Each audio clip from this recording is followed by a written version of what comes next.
and namaste everyone. Today we will continue with the scents of Rajasthan. अभी तक हमने जम्बू जी, जसनाथ जी, धन्ना जी, पीपा जी के बारे में कल पढ़ा था। आज शुरुआत करते हैं सेंट हरिदास से, संत हरिदास से। निरंजनी जो सेक्ट है उनके ये फाउंडर हैं। कपोद गांव के अंदर डीडवाना जो तहसील है वहाँ पर इनका जन्म होता है।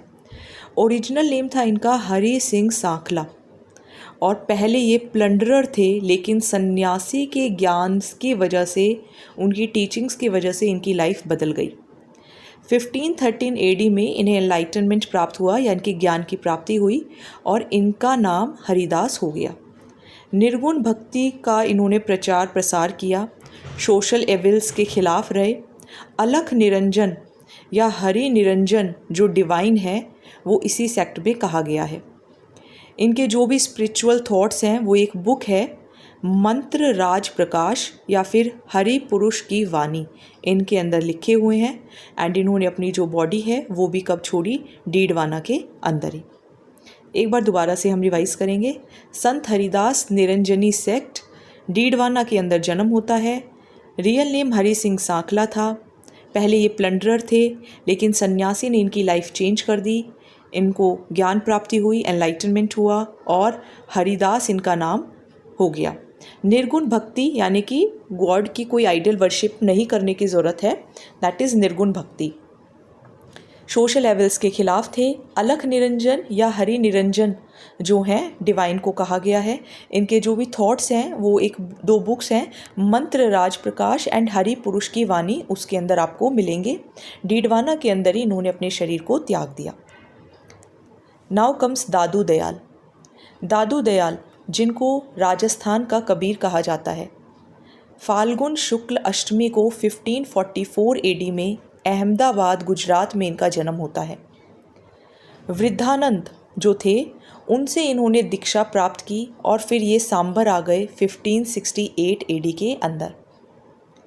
यहाँ पे इन्होंने काम स्टार्ट किया एंड यहीं पे उन्होंने प्रीच करना स्टार्ट कर दिया। 1575 एडी के अंदर दादू जो थे, दादू दयाल आमेर आए अपने 25 डिसाइपल्स के साथ और फिर अगले 14 ईयर्स तक वहीं रहे। दादू फतेहपुर सीकरी भी गए 1585 एडी में अकबर से मिलने के लिए। दादू ढूंढाड़ गए, मारवाड़ गए और वहाँ पे गिविंग सरमन्स एंड रूट यानी कि वहाँ पे भी लोगों को ज्ञान दिया। 1602 एडी में वो नारायणा आए, फुलेरा के पास ही एक गांव है, और वहाँ उन्होंने अपने शरीर को त्याग दिया ज्येष्ठ कृष्ण अष्टमी के दिन। दादू की जो बॉडी है उसे भैराना हिल के ऊपर दादू खोल एक जगह है वहाँ पर रखा गया। दादू पंथी इस जगह को बहुत पूजनीय और बहुत ही पवित्र मानते हैं।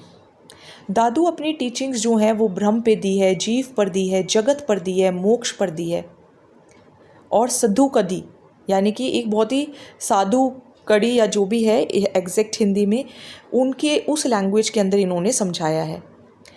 दादू जी की वाणी, दादू रा दूहा, दादू, इनके अंदर आपको इनकी टीचिंग्स और आइडियाज़ मिल जाएंगे।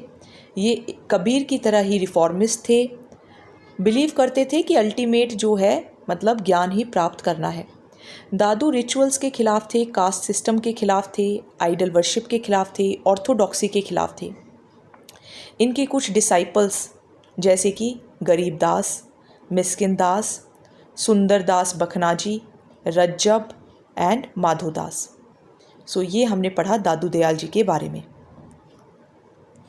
अब पढ़ते हैं मीराबाई। मीराबाई के बारे में तो सभी ने सुना होगा, बच्चे बच्चे भी जानते हैं मीराबाई के बारे में। तो एक बार को हो सकता है जसनाथ जी के बारे में ना जानते हों, पीपा जी के बारे में ना जानते हों, लेकिन मीराबाई के बारे में सब जानते हैं। तो कृष्णा को बहुत मानने वाली एक पोइट, एक singer, one of the greatest saints, Rajasthan की राधा कहा जाता था। 1498 में कुड़की पाली में इनका जन्म होता है। रतन सिंह जो कि राव दूधा राठौड़ थे मेड़ता के, उनके बेटे के साथ इनका जन्म होता है, बेटे से जन्म होता है। इनके जो फादर थे रतन सिंह राठौड़, ये बेसिकली वैसल थे, वैसल में जो काम करते हैं बाजोली के। सो मीराबाई कृष्णा की डिवोटी थी एंड वह राधा कहा जाता था इनको कृष्णा का। कुड़की गांव के अंदर इनका जन्म हुआ। राव दूधा राठौड़ के बेटे थे रतन सिंह, उनकी ये बेटी थी। इनके जो फादर थे रतन सिंह राठौड़, वो बाजोली के वैसल थे। वैसल मीन्स उनके अधीन काम करते थे। मीरा को मेड़ता में पाला गया उनके ग्रैंडफादर की जगह पर। 1516 के अंदर उनकी शादी हुई भोजराज के साथ, जो कि राणा सांगा के सबसे बड़े बेटे थे। लेकिन ये विधवा हो जाती हैं, विडो हो जाती हैं, भोजराज की डेथ हो जाती है। इनका जो ब्रदर इन लॉ होता है राणा विक्रमादित्य, उनको ये पसंद नहीं था कि मीरा गाय या फिर संतों की तरह हिम्स सिंह करे। तो विक्रमादित्य जो हैं वो इनको मारने की कोशिश करते हैं, सांप से कटवाने की कोशिश करते हैं, इनको जहर पिलाने की कोशिश करते हैं। लेकिन इनकी जो कृष्णा के प्रति डिवोशन है वो कम नहीं होती। मीरा को इंस्पिरेशन जो है ये कि कृष्णा की मुझे पूजा करनी है, ये इनको इनकी ग्रैंड मदर से मिली थी। एक बार जब उन्होंने मतलब एक वेडिंग प्रोसेशन देखा ग्रूम का कि किस तरीके से शादी हो रही है, तो मीरा इतनी थ्रिल्ड हो गई कि वो अपनी ग्रैंड मदर के पास गई और ग्रूम के बारे में इंक्वायरी करने लग गई, दूल्हे के बारे में। तो ग्रैंड मदर ने कहा गिरधर गोपाल, और उसी समय से मीरा जो है वो गिरधर गोपाल की तरफ डिवोट हो गई। मीरा अपने आखिरी कुछ सालों में रणछोड़ टेम्पल के अंदर, द्वारका के अंदर चली गई थी। वहाँ she merged with Girdhar Gopal, और वहीं पे उनकी पदावली जो हैं वो बहुत ज़्यादा पॉपुलर हैं। मेन फीचर इनका ये था कि इन्होंने इमोशंस को ज़्यादा इम्पोर्टेंस दी। मीरा की भक्ति एक sweet sentiment, love for Krishna and direct union जो उनका था कृष्णा के साथ, उसको दर्शाता है। नाउ संत रनाबाई, इनको सेकंड मीरा ऑफ राजस्थान कहा जाता है। जाट फैमिली में जन्म हुआ। वैशाख शुक्ल तृतीया के दिन हरनावा गांव के अंदर, मकराना के पास, मारवाड़ के अंदर। फादर का नेम राम गोपाल, मदर का नेम गंगाबाई। रानाबाई डिसाइपल थी संत चतुरदास की and was a devotee of Krishna. 66 की एज में इन्होंने समाधि ले ली। फाल्गुन शुक्ल त्रयोदशी को हरनावा गांव के अंदर, हर साल वहाँ पर एक मेला लगता है भाद्रपद शुक्ल त्रयोदशी को। नाउ संत माऊजी, अच्छा एक पॉइंट और, संत माऊजी ये तो हमने कर लिया।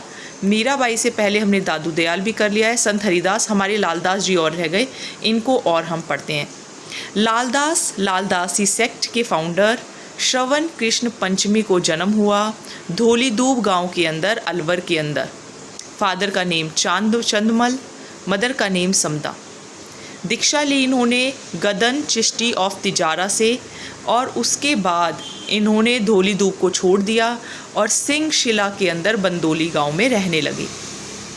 मेवात के अंदर जितने भी रिलीजियस एविल्स थे वो ये रिमूव करना चाहते थे। मोरल प्योरिटी पर इन्होंने ध्यान दिया एंड इन्होंने कहा कि चाहे हिंदू हो चाहे मुस्लिम हो, दोनों के अंदर जो अच्छाई है हमें उसे एक्सेप्ट करना चाहिए। गॉड एंड अल्लाह सेम है। जो भी दूसरे को दुख पहुंचाएगा वो खुद ट्रबल में आएगा। जो म्यू मुस्लिम्स हैं वो लालदास जी को पीर मानते हैं। लालदास की चेतावनियाँ, warnings of Laldas, and 108 years में इन्होंने अपनी बॉडी को नागला के अंदर गिव अप कर दिया, यानी कि अपनी बॉडी को छोड़ दिया। इनकी समाधि जो है वो शेरपुर में लगती है, जहाँ पे एकादशी और माघ पूर्णिमा को मेला लगता है। सो आज की वीडियो में इतना ही। Thank you.